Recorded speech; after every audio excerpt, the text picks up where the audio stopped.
Hello guys. അപ്പം നമ്മളെ Kerala story, one of the biggest story in the world, Kerala story second part വരികയാണ്. അപ്പോൾ അതിനെക്കുറിച്ചുള്ള ചർച്ചകൾ സ്റ്റാർട്ടായി. ഇങ്ങനെ ഒരുപാട് പേരിരുന്ന് വന്നിരുന്ന് കേരളത്തിൽ എന്തൊക്കെയോ നടക്കുകയാണ്. ഇത് പുറത്തുള്ളവരല്ല പറയുന്നത്, പുറത്തുള്ളവർ കേരളക്കാരെ ഭയങ്കര സംഭവമായിട്ടാണ്. കേരളക്കാർ നല്ല ക്വാളിഫൈഡ് ആണ്, സാക്ഷരതയിൽ നമ്പർ 1 ആണ്. കേരളക്കാരെന്ന് വെച്ച് കഴിഞ്ഞാൽ അവരെ പോലെ ചിന്തിക്കുന്ന ആൾക്കാരല്ല, കുറച്ചും കൂടി ഉയർന്ന ചിന്താഗതിക്കാരാണ് എന്നൊക്കെയുള്ള വിചാരമാണ് നോർത്ത് ഇന്ത്യക്കാർക്കുള്ളത്. നമ്മൾ കേരളത്തിലുള്ള കുറച്ച്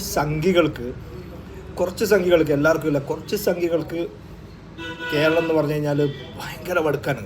കേരളത്തിലാണ് എല്ലാം സംഭവിക്കുന്നത്, കേരളത്തിലാണ് തീവ്രവാദികൾ, കേരളത്തിലാണ് ഇങ്ങനെ എല്ലാ വിധ വിദ്വേഷങ്ങളും പടർത്തുന്ന ഒരു സംസ്ഥാനം എന്നുള്ളൊക്കെ ഒരു കാഴ്ചപ്പാട് കേരളത്തിലെ സംഖ്യകൾക്ക് മാത്രമാണ്.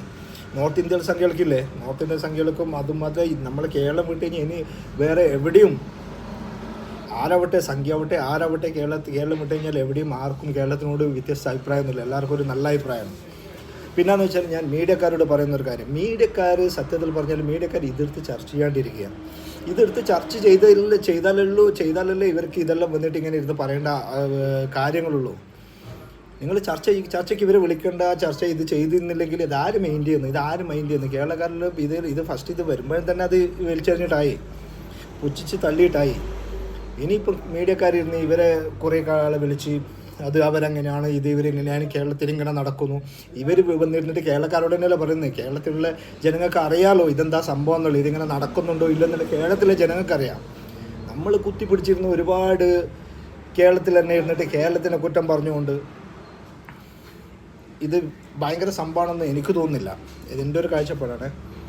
പക്ഷെ നിങ്ങൾ എന്താ ചെയ്യേണ്ടതെന്ന് വെച്ച് കഴിഞ്ഞാൽ, നമ്മൾ കേരളത്തിൽ നടക്കുന്ന കാര്യങ്ങൾ മാത്രം സംസാരിക്കുക. നോർത്ത് ഇന്ത്യക്കാരല്ലല്ലോ നമ്മളെ കേരളം ഭരിക്കുന്നത്, അവർക്ക് ഇതൊന്നും എങ്ങനെയാണെന്ന് വെച്ചാൽ ഇതൊക്കെ പറയുമ്പോൾ അവർക്ക് ഭയങ്കര സംഭവമായിട്ട് കാണും. അവർക്ക് എന്താ വെച്ച് കഴിഞ്ഞാൽ അവർ ഈ പഠിപ്പോ വിവരമോ ബുദ്ധിയോ ലോകവാർത്തയോ ഒന്നും അറിയാത്തവരാണ്. അപ്പോൾ അവരുടെ ഈ ഫിലിമൊക്കെ അങ്ങ് പോയി കഴിഞ്ഞാൽ അവർ ഭയങ്കര കേരളം ഇത്രയും ഭയങ്കര സംഭവമാണെന്ന് പറഞ്ഞിട്ട് ഇങ്ങനെയൊക്കെ സംഭവിക്കുന്നുണ്ടെന്നൊക്കെ അവർക്ക് ഫീൽ ചെയ്ത് വരും. അത് നോർത്ത് ഇന്ത്യക്കാരുടെ അവരുടെ ഒരു കാഴ്ചപ്പാടും അവരുടെ ഒരു എഡ്യൂക്കേഷൻ്റെ ഒരു പ്രോബ്ലമാണെന്ന് നമുക്ക് മനസ്സിലാക്കാം. പക്ഷേ കേരളത്തിൽ ഇതൊന്നും വിലക്ക് പോകില്ല സംഖ്യകളെ. കേരളത്തിലെന്ന് വെച്ചാൽ ജനങ്ങൾ നന്നായിട്ട് അറിയാം, ജനങ്ങൾ ചോറ് തിന്നുന്നവരാണ്, എല്ലാണ്ട് ഈ ചാണകം തിന്നുന്നവരല്ല.